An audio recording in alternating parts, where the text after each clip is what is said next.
Namo tassa bhagavato arahato samma sambuddhassa. Namo tassa bhagavato arahato samma sambuddhassa. Namo tassa bhagavato arahato samma sambuddhassa. Akodhena jine kodhang asadung saduna jine kadariyang dhanena sajena alikawadinang. Kalahkan amarah dengan cinta kasih, kalahkan kejahatan dengan kebajikan, kalahkan kekikiran dengan kemurahan hati, kalahkan kebohongan dengan kejujuran. Dhammapada Kodhawaga, syair 223. Kepada Rama-Ramani, sebelumnya kepada Biku Sangga yang saya muliakan, kepada Samanera yang saya hormati, kepada Rama-Ramani Pandita yang saya hormati, pimpinan Puja Bakti yang saya hormati, Bapak Ibu, saudara-saudari yang berbahagia, selamat pagi, Sotihotu, Namo Buddhaya. Sekali lagi saya menyapa, selamat pagi, Sotihotu, Namo Buddhaya. Ya, semoga di perayaan Waisak ini Bapak Ibu masih tetap semangat, masih tetap bahagia.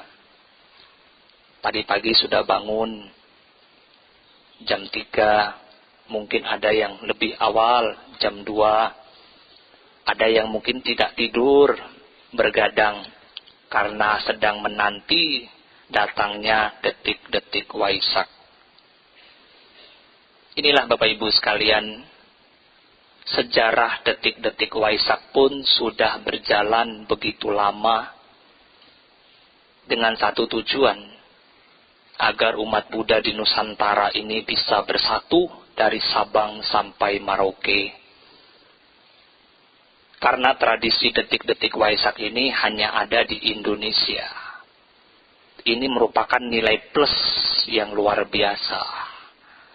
Karena apa? Dengan adanya detik-detik Waisak ini, umat Buddha serentak merayakan Trisuci Waisak, melihat 3 peristiwa penting, mengingat kembali di mana Pangeran Siddhartha dilahirkan, di mana Pertapa Gotama berjuang untuk menjadi Sama Sambuddha, dan di mana Buddha Maha Parinibbana. Bapak Ibu sekalian, pesan-pesan Waisak sudah disampaikan, khususnya di Dhammacakka tadi pagi oleh Bante Gunapio, terkait tentang Waisak, yaitu tentang cinta kasih penjaga dunia. Nah Bapak Ibu sekalian, hari ini saya akan tetap menyampaikan tema mengusung tentang cinta kasih dalam versi yang berbeda, tetapi tetap mengandung unsur-unsur Dhamma dan terkait dalam beberapa sutta Pali khususnya. Sesuai dengan tema hari ini tentang hadirkan cinta. Sebenarnya apa sih yang membuat saya mengambil judul itu? Ya, saya berpikir belajar Dhamma tidak harus membaca. Belajar Dhamma juga tidak harus mendengar. Ternyata bernyanyi pun belajar Dhamma. Seni itu juga masuk. Ya, Dhamma juga masuk dari dunia seni. Ini adalah sebuah lirik lagu yang saya hanya cuplik judulnya saja, tetapi saya yakin Bapak Ibu sekalian, saudara-saudari senang bernyanyi. Apa sebagai bukti? Ya, kalau pergi ke kamar mandi saja saya yakin semua pada bernyanyi. Ya kan? Apalagi nanti ikut kontes bernyanyi, semua ingin ikut. Nah, ini sebagai wujud bahwa nyanyi pun tidak terlepas dari bagian satu pengetahuan. Nah, Bapak Ibu sekalian, ada beberapa poin yang ingin saya sampaikan terkait tentang bagaimana kita ini bisa menghadirkan cinta di dalam kehidupan kita. Tentu ada beberapa hal yang ingin saya tanyakan terlebih dahulu, Bapak Ibu cukup jawab di dalam batin saja. Sebagai renungan. Menghadirkan itu sama dengan kita mengkondisikan, mengundang untuk objek itu hadir, datang sesuai dengan apa yang diinginkan. Kalau Bapak Ibu sakit, tentu yang harus dihadirkan siapa? Dokter ataupun tabib mengobati sakit itu. Kalau Bapak Ibu sakit menghadirkan tukang cukur, itu tidak tepat. Bapak Ibu, misalkan saudara-saudari ingin mengikat tali perkawinan, tentu perlu menghadirkan seorang Rama Ramani Pandita untuk melakukan upacara tersebut. Bapak Ibu ingin blessing, pemberkahan, tentu menghadirkan, mengundang biku sangga ataupun samanera. Demikian pula kemarahan, konflik yang sedang terjadi, perselisihan yang terjadi, kita perlu menghadirkan siapa? Apakah menghadirkan paranormal? Kita perlu menghadirkan yang namanya cinta. Pada saat seseorang marah, begitu ada cinta di sana bekerja, rasa marah pun seketika itu hilang. Contoh secara sederhana saja. Pada saat suami istri sedang berantem, pada saat para remaja sedang pacaran, begitu marah pasangannya, salah satu saja yang mengalah, memberikan senyuman, memberikan rasa kasih sayang, seketika itu rasa marah pun akan berakhir. Nah, jelas bahwa di sini kekuatan cinta sekali lagi membawa satu perdamaian, membawa satu ketenangan yang mendalam. Poin yang pertama ingin saya kupas tentang arah langkah hidup manusia pada umumnya. Terkait dengan beberapa kriteria kehidupan, Bapak Ibu sering saya sampaikan bahwa kehidupan ini saja tidak sedikit, bahkan boleh dikatakan banyak orang yang masih bingung dalam menjalani kehidupannya. Apa sebagai contohnya Bapak Ibu? Pada saat seseorang ditanya, Anda mau kemana? Saya tidak tahu Bante mau kemana, yang penting jalan saja sesuai arah angin. Apa tujuan Anda hidup? Enggak tahu, hidup ya sekedar hidup saja Bante. Cari uang banyak-banyak, hidupnya ya senang-senang saja. Jadi itu sebuah jawaban yang tidak pasti. Tapi bagaimana kita melihat bahwa kondisi ini adalah sebagai langkah hidup ini haruslah pasti. Apa yang ingin dituju di dalam hidup ini? Pada saat seseorang yang tidak bisa melihat hidup ini, apa yang ingin dituju ya? Hidupnya tidak tahu arah. Ya pokoknya saya hidupnya asal jadi aja dah Bante. Kalau bisa ada kesempatan dia ke wihara, kalau tidak ya sudah. Nah, tetapi kalau seseorang punya langkah hidup yang pasti, pada saat ditanya, apa tujuan Anda hidup di dunia ini? Tujuan saya hidup ya banyak berbuat baik. Tujuan saya hidup, saya akan membuat diri saya lebih bermanfaat, lebih berguna bagi orang lain. Hidup saya akan gunakan untuk selalu menolong makhluk lain dan lain sebagainya. Ini sebagai satu jawaban yang pasti bahwa memang hidup ini adalah satu langkah yang pasti yang harus kita ambil. Nah, terkait dengan hal ini di dalam dewasa ini kita melihat, tidak sedikit Bapak Ibu, kita melihat beberapa permasalahan hidup terkait dengan cinta kasih yang perlu kita hadirkan di dalam hidup kita. Pertama, kita melihat banyak terjadi konflik di mana-mana. Ada beberapa aspek konflik yang bisa kita lihat. Konflik yang diatasnamakan agama. Nah, bahkan kita melihat tidak sedikit ya terjadi perselisihan paham antara satu keyakinan dengan keyakinan yang lainnya. Didasari dari tidak adanya pengertian benar, tidak adanya sifat toleransi antar umat beragama. Nah, terkadang ada oknum-oknum tertentu ya membuat satu kericuhan dan lain sebagainya. Kita bisa melihat di media sosial, kita bisa membaca surat kabar ya, hal-hal yang terjadi.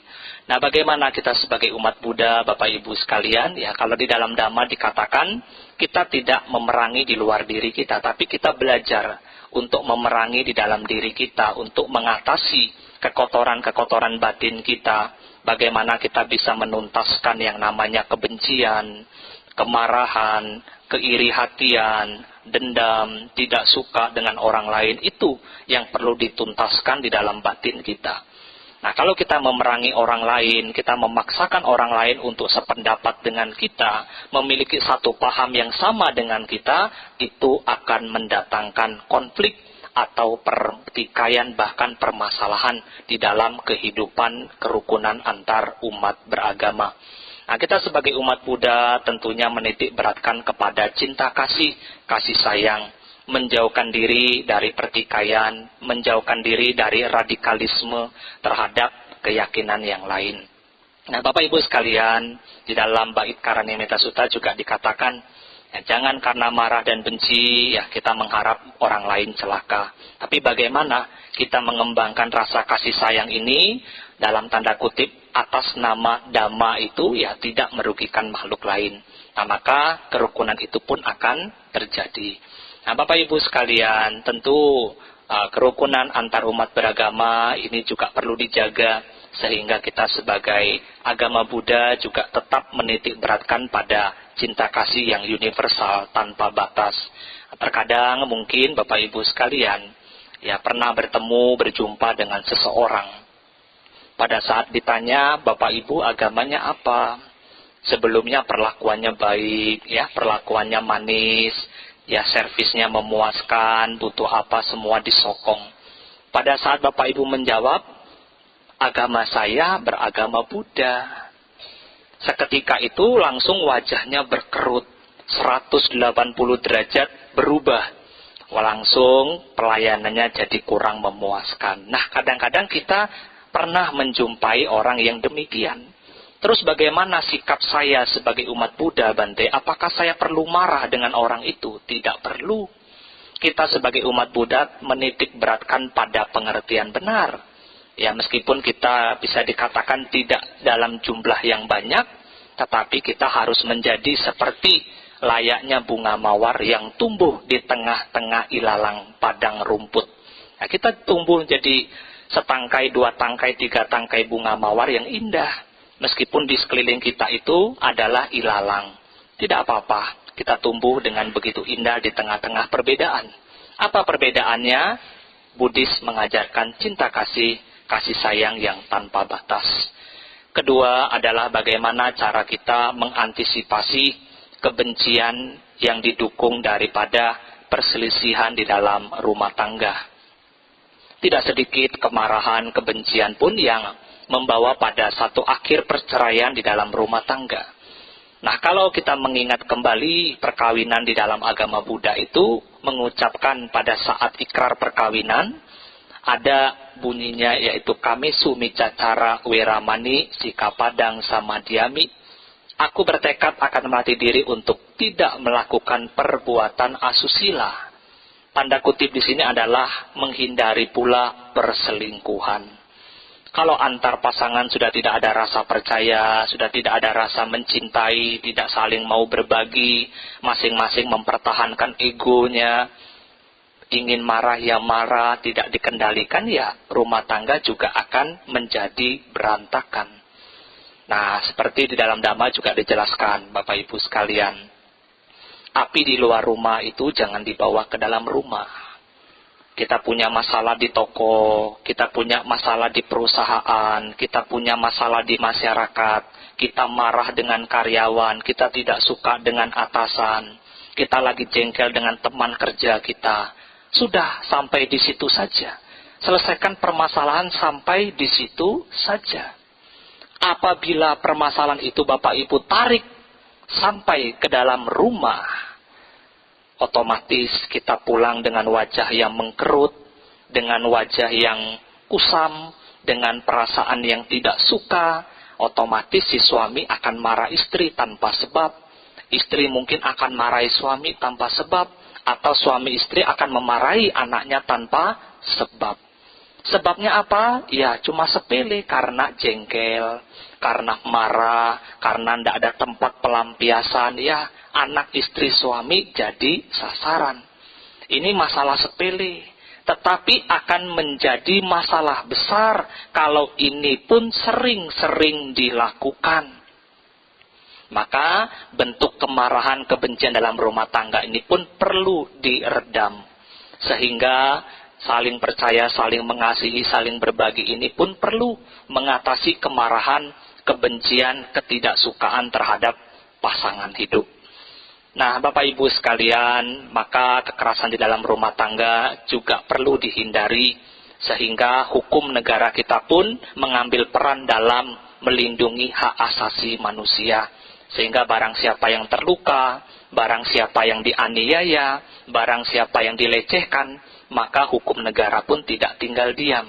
Nah, inilah sebagai bentuk bahwa kemarahan ini pun tidak disadari oleh manusia. Pada saat ledakan emosinya memuncak, maka seketika itu akan memukul orang lain, akan menganiaya orang lain. Nah, ini yang perlu dihindari dalam konflik di dalam rumah tangga. Yang ketiga adalah bagaimana kita memahami hidup tentang kekerasan di dalam lingkungan masyarakat. Nah, Bapak Ibu sekalian juga sama, kalau andai kata kita menjadi umat Buddha, ya tidak bisa bersosialisasi dengan masyarakat, hidup kita suka berantem dengan orang lain, suka mencari masalah dengan orang lain. Pokoknya Bante, kalau satu hari saya tidak berantem itu tidak puas. Satu hari itu kalau saya tidak cari gara-gara itu tidak enak. Kayaknya ada aja yang kurang Bante. Nah, ini orang ini stres. Kalau orang ini waras, tidak mungkin suka nyari masalah. Karena tanpa dicari masalah pun masalah itu pasti ada. Tetapi kalau untuk mencari sumber kebahagiaan itulah yang tidak mudah. Bagaimana kita bisa hidup itu tenang, tidak ngusik urusan orang lain, tidak mulutnya cerewet ngomongi orang lain, suka gosip kesana kesini, masuk wihara pun senangnya gosip. Ini pun jadi masalah kalau yang digosip ternyata dengar. Nah, inilah yang penting setelah kita belajar Dhamma, bagaimana membuat orang lain di sekeliling kita itu tentram, damai, karena cinta kasih yang kita berikan itu tidak terbatas. Poin yang kedua yaitu tentang cinta kerdil. Cinta kerdil ini adalah miskinnya seseorang itu dalam bercinta. Bukan cinta secara umum Bapak Ibu, tetapi cinta yang dimaksud di sini sebenarnya yaitu tadi, bagaimana cinta kerdil yang saya maksud itu adalah cinta satu arah kepada pasangan hidup, cinta kepada mungkin layaknya orang tua kepada anak. Nah, apabila kita melihat lebih dalam Bapak Ibu sekalian, cinta yang kerdil ini, cinta yang sempit semacam ini adalah cinta yang dituntut untuk dibalas. Dalam tanda kutip adalah cinta pamrih. Kamu cinta aku cinta kamu. Kamu tidak cinta aku juga tidak cinta sama kamu. Itu namanya cinta pamrih. Nah, apabila cinta pamrih ini boleh dikatakan adalah barter, bukan berdana. Cinta sesungguhnya adalah tidak menuntut untuk dibalaskan. Pada saat Bapak Ibu memberikan senyuman, pada saat Bapak Ibu bersikap anjali dengan orang yang tidak dikenal sekalipun, aku kecewa Bante, sia-sia. Aku sudah meruntuhkan gengsiku untuk anjali sama dia. Lah, ternyata dia berpaling muka Bante, tidak mau balas anjaliku. Aku sakit hati, aku kecewa, nanggung malu. Di depan orang aku tidak diberi senyuman. Itu berarti namanya cinta ego. Butuh diperhatikan, butuh dibalas. Nah, itulah dikatakan cinta kerdil itu adalah cinta yang sempit. Dibutuhkan orang lain itu harus seperti apa yang ia berikan, harus dibalas bahkan lebih daripada apa yang diberikan. Nah, Bapak Ibu sekalian, di dalam Dhamma pun dikatakan, dari cinta akan muncul kekhawatiran, akan muncul ketakutan, akan muncul kekecewaan. pada saat cinta itu tidak mampu terbalaskan, maka berpisah dengan orang yang dicinta pun adalah duka. Sehingga perlu kita perhatikan makna cinta yang sesungguhnya itu seperti apa. Nah, kadang-kadang kita tidak mampu, kita melihat, menyinggung 3 masalah awal yang sudah saya sebutkan. Pada saat seseorang itu sekeyakinan, dia cinta, memiliki rasa kasih sayang, rasa peduli hanya dalam komunitas itu. Pada saat melihat keluar, seseorang yang berbeda keyakinan dengan dirinya, sudah berbeda pula dalam pelayanannya. Nah, inilah yang sering terjadi. Kamu kan tidak sekeyakinan sama aku. Kalau kamu ada apa-apa ya tanggung sendiri. Kalau mau dibantu ya masuklah dalam keyakinanku. Maka aku akan bantu sepenuhnya. Nah, ini juga cinta pamrih. Bagaimana kita memunculkan cinta yang sesungguhnya? Yaitu di poin yang ketiga. Bapak Ibu sekalian, bagaimana kita mampu menghadirkan cinta kasih universal tanpa batas. Cinta kasih universal tanpa batas ini bisa kita munculkan dari 3 gerbang indria kita. Yang pertama, bagaimana kita bisa memunculkan cinta kasih melalui pikiran. Pikiran pun dibagi menjadi 3 tahap. Yang pertama, pikiran itu yang didasari dengan kebencian. Aku kok hari ini menyesal ya Bante, datang ke wihara. Loh, kenapa Bu? Aku tuh kok kayaknya tahu ada orang yang tidak saya sukai Bante. Kok tahu Pak Ibu? Iya Bante, dari sendal jepitnya kelihatan. Aku ingat plat motor dan mobilnya Bante. Dia ada di sini. Nah, saking dari membencinya Bapak Ibu, begitu melekatnya di dalam pikiran, mampu mendeteksi ciri-ciri lawannya. Nah, tapi apakah kekuatan cinta kasih sayang itu bisa serupa semacam itu? Aduh Bante, saya tahu dia ada di sini Bante. Dia orangnya tuh baik sekali. Susah dia memang benar-benar membantu dengan tulus Bante. Kok Bapak Ibu tahu Bante? Dari tapak jejak kakinya kelihatan. Dari parfumnya kecium Bante, itu aromanya si dia Bante. Ada di sini. Nah, tapi jarang orang yang bisa mengingat budi baik orang, bisa mengingat kebaikan orang, sangatlah jarang. Tetapi begitu musuhnya datang, dia tahu. Dari jarak 1 kilo pun tahu. Ya, menggok ke kiri, menggok ke kanan, aku tahu Bante, dia mau ke Damacaka. Nah, dan lain sebagainya. Ini sebagai bentuk bahwa untuk mengenal lawannya saja, dia paham dengan jelas.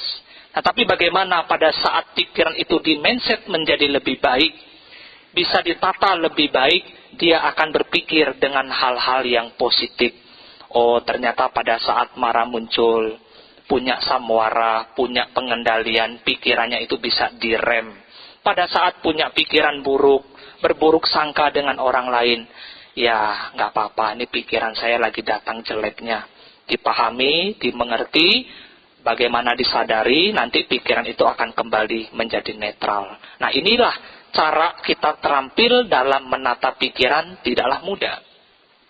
Nah, yang pertama, apabila kita mampu mengembangkan pikiran yang dipenuhi cinta kasih sayang, maka kita sudah bisa bahagia. Tidurnya enak. Bante, aku ini senangnya makan capcay Bante. Aku senangnya makan kue tiaw. Makanannya tuh hauce jadi hauce Bante, gara-gara inget muka musuh saya. Tadi yang selera makan jadi ndak selera. Yang tadinya ngantuk pengen tidur jadi tidur. Gara-gara apa itu? Musuh saya terlintas lagi Bante di pikiran saya. Aku itu dulu pernah ditipu dia Bante. Aku dulu pernah dijatuhkan dia. Nah, kalau pikiran bisa memaafkan, pikiran bisa dikembangkan dengan penuh cinta kasih, pasti pengertian benar akan muncul. Ya sudah, masa lalu ya biarlah berlalu. Belum tentu orang yang kita sangka buruk tadi itu masih buruk.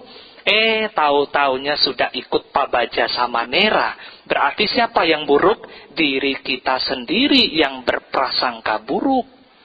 Belum tentu orang yang kita sangka-sangka tadi itu benar-benar buruk. ternyata sedang ikut meditasi. Berarti siapa yang buruk? Orang tersebutlah yang berpikir buruk dengan masa lalunya. Itulah Bapak Ibu, di dalam Dhammapada juga dikatakan, pikiran adalah sebagai pemimpin, pembentuk, pikiran juga sebagai pelopor. Bahagia tidak bahagianya kita tergantung dari apa yang kita pikirkan. Ya, kalau kita berpikir baik, kita akan bahagia. Kalau kita berpikir buruk, ya kita akan menderita. Jadi, kembali lagi di poin pertama, munculkan pikiran yang dipenuhi dengan cinta kasih, kasih sayang. Hadirkan cinta, kasih tadi di dalam pikiran Bapak Ibu. Selalu berpikir positif. Jangan selalu berburuk sangka dengan orang lain. Selalu berpikir dengan penuh meta. Pada saat kebencian muncul, lawan pikiran itu dengan pengertian benar. Pada saat pikiran terbesit, tidak suka, pikiran saya sudah tidak benar nih. Tarik napas yang dalam, kembali ke objek meditasi. Nah, kalau orangnya selalu sadar, selalu iling, selalu waspada, maka dia tidak akan membiarkan musuhnya datang untuk merusak pikirannya. Itulah pentingnya antivirus di dalam pikiran kita. Pikiran membenci, pikiran serakah, pikiran yang tidak mengerti akan kebenaran itu kita umpamakan layaknya seperti virus. Kalau virus ini sudah masuk ke dalam satu sistem, kita katakanlah di dalam laptop maupun di dalam komputer, dia akan merusak sistem itu kalau tidak ada antivirus di dalam laptop maupun komputer tersebut. Apa antivirusnya, Bante? Sudah saya katakan tadi, munculkan pengertian benar akan hakikat kehidupan ini. Pada saat Bapak Ibu bisa menata pikiran, bisa memanage pikiran dengan baik, maka pikiran itu akan menjadi positif. Maka virus itu tidak akan menyebar. Poin yang kedua adalah cinta kasih pun perlu dimunculkan dari ucapan.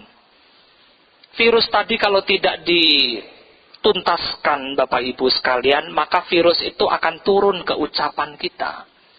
Pada saat pikiran membenci, secara otomatis ucapan kita pun akan kasar. Ucapan kita akan memaki-maki orang, akan menyumpah-nyumpahi orang, akan memfitnah orang lain. Ini karena apa? Ucapan yang tidak terkendali. Akibatnya apa, Bante? Orang lain tidak mau bersahabat dengan kita. Kita akan dijauhi orang. Kita tidak memiliki sahabat baik. Yang senang dekat siapa Bapak Ibu? Sahabat-sahabat yang senangnya gosip itu pasti nempel dengan kita. Kenapa? Sama-sama senang ngomongin orang. Nah, itulah Bapak Ibu sekalian, orang baik akan didekati dengan mereka yang baik. Orang yang tidak baik juga temannya adalah yang tidak baik. Maka cinta kasih yang kedua munculkanlah dari ucapan benar. Kalau ucapan kita benar, orang lain tidak akan terluka perasaannya. Sang Buddha mengatakan di dalam Dhamma bahwa orang yang banyak bicara saja dicela, Bapak Ibu. Orang yang sedikit berbicara saja dicela. Orang yang diam juga dicela. Wah, hidup ini duka ya, Bante. Apa-apa semua duka, tidak pernah bahagia. Nah, Bapak Ibu sekalian, tentu kita setelah memahami bahwa hakikat hidup kita ini memang seperti itu, ya kita selayaknya punya kesabaran, punya semangat bagaimana kita bisa kembali untuk mengatasi konflik, amarah, kemarahan yang terjadi di masyarakat dengan berucap yang baik. Maka pentingnya sebelum ngomong mestinya mikir. Kalau orang yang asal ngomong biasanya tidak pernah mikir. Jadi ada pepatah mengatakan, ngomong yang penting bukan yang penting ngomong. Kalau orang yang penting ngomong, tidak pernah ngomongnya itu yang penting-penting. Tapi kalau orang yang penting baru ngomong, nah itu punya kepentingan saja, baru ngomong. Maka pentingnya kita menjaga ucapan. Kalau ucapan kita dipakai, kita pintar ngomong. Tapi kita ngomong ini melukai perasaan orang lain, untuk apa kita berbicara? Lebih baik kita diam untuk tidak melukai perasaan orang lain. Maka bagaimana selayaknya musawada weramani jika padang sama diami. Kita harus benar-benar memegang teguh pada kejujuran. Tidak gosip, tidak ngomongin orang, tidak berbicara kasar, apalagi sampai memfitnah orang lain. Nah, ini akan menjadi sumber malapetaka. Nah, setelah cinta kasih bisa kita hadirkan dalam ucapan benar, maka tolak ukur kita punya sahabat. Tolak ukur kita bisa hidup tenang, bukan berarti kita hidup harus kaya. Kita harus banyak tahta, tidak. Tapi dengan ucapan yang berfaedah, ucapan yang bermanfaat, ucapan yang sesuai dengan waktunya, sesuai dengan dhamma, maka dengan sendiri orang lain itu akan nyaman bersama kita. Dan yang terakhir adalah Bapak Ibu, bagaimana kita mampu menghadirkan cinta kasih universal ini, meta ini dalam perilaku kita. Kalau pikiran sudah kena virus, tidak diatasi, turun ke ucapan, kena virus lagi, sudahlah. Yang ketiga, dia akan merusak sistem yang fatal, yaitu perilaku kita. Orang yang pikirannya membenci, ucapannya yang sudah tidak lagi baik, otomatis perilakunya juga akan kasar. Kita lihat di berita-berita Bapak Ibu sekalian, terjadi aksi anarkis, membunuh orang di mana-mana, tidak suka mencelakakan orang lain dan sebagainya. Nah, ini sebagai tindakan yang anarkis. Nah, bagaimana Bapak Ibu memiliki samwara itu penting. Pada saat kita memiliki pengendalian diri, tubuh jasmani kita ini digunakanlah untuk berbuat kebajikan. Berbuat kebajikan dengan badan jasmani ini sebenarnya gampang-gampang sulit. Orang sulit adalah orang yang mengatakan sulit adalah orang yang tidak mau berusaha. Tetapi kalau orang yang mau berusaha, tidak ada kata sulit dalam kamus hidupnya sendiri. Pernah saya sampaikan, cuma akan saya ulangi Bapak Ibu. Bapak Ibu silakan jawab dengan lantang, dengan jujur. Kira-kira Bapak Ibu tipe orang yang senang melayani atau senang dilayani? Tidak ada yang bersuara, berarti meditasi.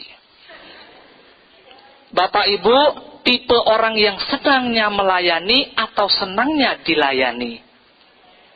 Syukur kalau menjawab melayani. Tapi rata-rata kita melihat pada kehidupan masyarakat pada umumnya, bukan Bapak Ibu ya, ingat pada umumnya. Pada umumnya orang itu hidupnya pengennya dilayani.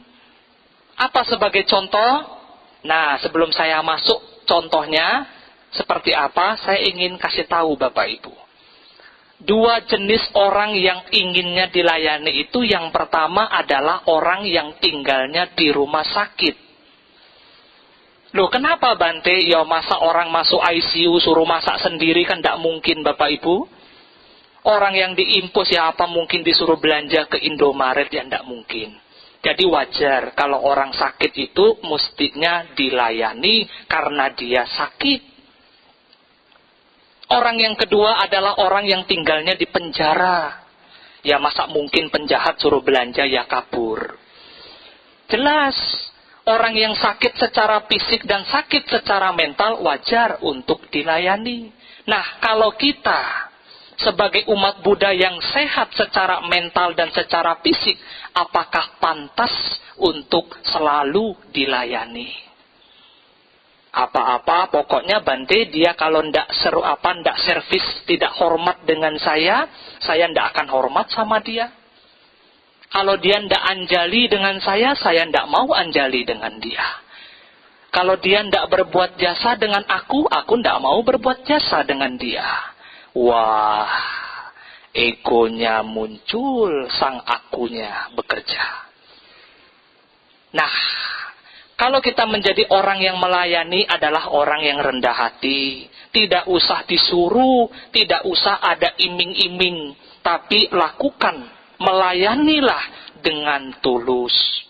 Pada saat ada umat Buddha, teman-teman kita sakit, bacakan parita.